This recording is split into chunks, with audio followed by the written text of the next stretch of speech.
Who could ignore the awful echoes of supermarket prices, which rose by 14% in the summer of 2022 due to uncontrollable manufacturing and transportation expenses, requiring more cash at the cashier?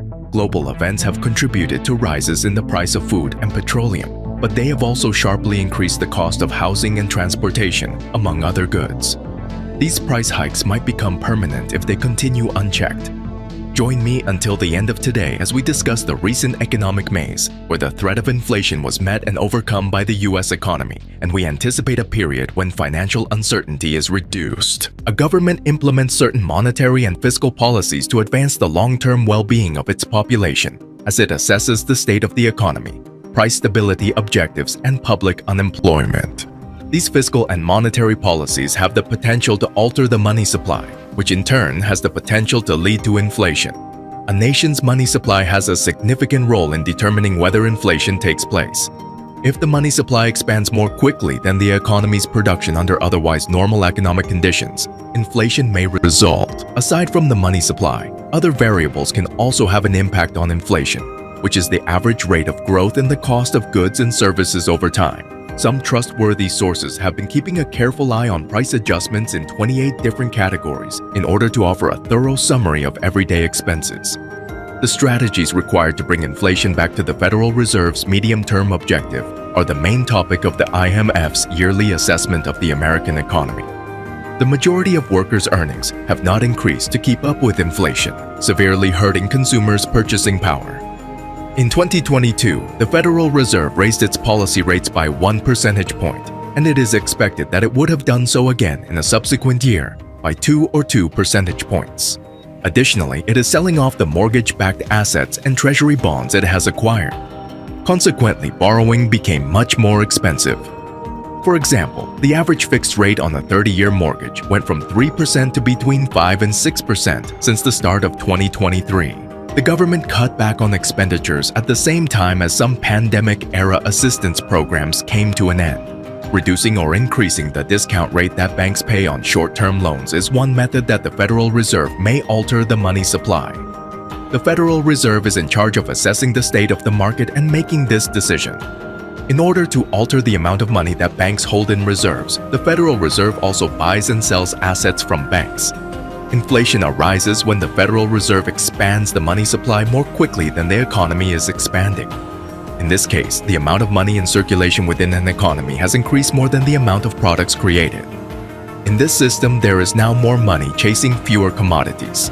A lot of forecasters have been discovered, including those at the Federal Reserve, believed that the labor market would be the main area where inflationary pressures from the massive fiscal packages in the U.S. would manifest themselves because of rising salaries and, eventually, rising prices due to greater demand for workers.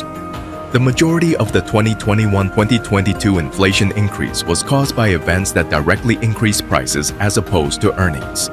Rather than via the labor market, fiscal policy was mostly responsible for inflation through its impact on consumer demand for commodities and things in limited supply. The Federal Reserve's efforts reduced inflation, which had short-term consequences for businesses and consumers, but they also contributed to the restoration of price stability and set the stage for robust economic expansion and low unemployment. The U.S. government may use fiscal measures to engage in reforms that increase labor force participation, boost productivity, and encourage investment and innovation in order to promote growth over the medium to long term. These could include tax credits that assist women, minorities, and lower-income workers in entering the workforce, increased government support for paid family leave, childcare, preschool, and college access, and immigration reform aimed at boosting skills and increasing the labor force. The epidemic has not delayed the U.S. economy's recovery.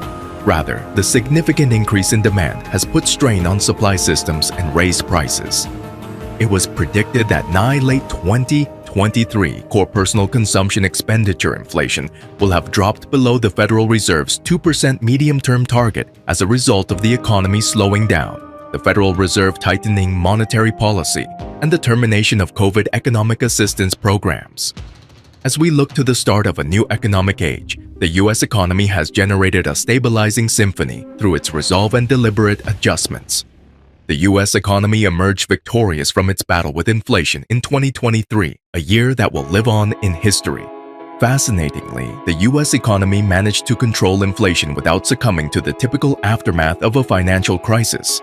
Elevated interest rates and financial crises usually go hand in hand, echoing the scenarios of the early 1980s, as well as the early, mid, and late 1970s.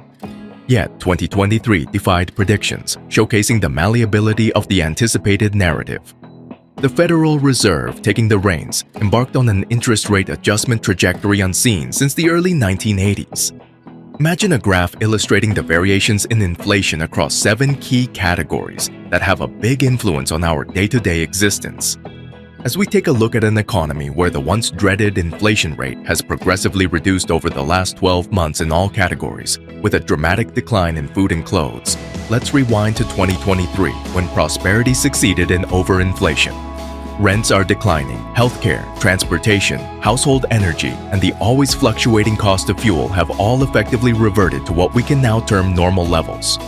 However, the consequences of this financial mismanagement were simply postponed, not eliminated.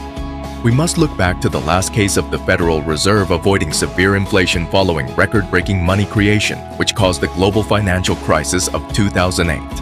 Following the banking and housing crises, the national debt skyrocketed as both the Bush and Obama governments spent unprecedented sums on bailouts. Numerous conservatives raised the financial alarm, predicting a return to the 1970s-style inflation. The following 10 years saw remarkably modest inflation, even though the Federal Reserve printed $4.8 trillion to fund government extravagance and buy up mortgage debts that were being liquidated. However, how could the Federal Reserve print money to fund government expenditures without causing inflation to spike? We can get an answer to that question by looking at the workings of fractional reserve banks. Normally, the bank loans out 90 cents of a dollar deposited by a customer, keeping 10 cents as a reserve. We refer to this as a reserve ratio of 10%. It is acceptable for the bank to hold just 10% in reserves, as depositors often don't request their full sums at once. 90% of the 90 cents that were made through those loans are finally deposited someplace else, along with an extra 81 cents. Until that $1 deposit in the banking system has generated $9 more in loans, the process is repeated. Fractional reserve banking turns debt into money in this way. However, a deposit is required to get things started. There is no such restriction on the Federal Reserve. Rather, it just enters a number in the Treasury's account to purchase government bonds, giving them cash. Then when the government spends that money, the money supply is increased by the same fractional reserve mechanism to $10 new instead of 9 as it was previously. This indicates that, given the current money supply of almost $20 trillion, the Federal Reserve will eventually increase it by $1 trillion, or 5% if it purchases $100 billion worth of government bonds. The Federal Reserve was forced to deal with the well-known inflationary consequences of the financial crisis. They came up with the idea of encouraging banks to hold the new money in the vault rather than loan it out in order to sterilize it. To prevent excesses at the Federal Reserve itself rather than lending money out, it accomplished this by paying them interest. Because fractional reserve multiplication was avoided, the government perceived this as free. It was parked at the reserve, so even while it could generate money for the government to spend, the rise in the money supply would only be a tenth of the predicted gain, meaning that inflation would be far lower than predicted. Lastly, the inflation of the previous year falls in comparison to the beast developing at the Federal Reserve. This is not exaggerated. If the central bank unintentionally lets it go, it runs the danger of igniting hyperinflation. The results of the government's mishandling of a system that it hardly understands might be disastrous. If you find this video informative, hit the subscribe and like button. Don't forget to leave a comment below. We sure want to hear your opinion on this topic. To get the latest updates, kindly turn on the notification bell.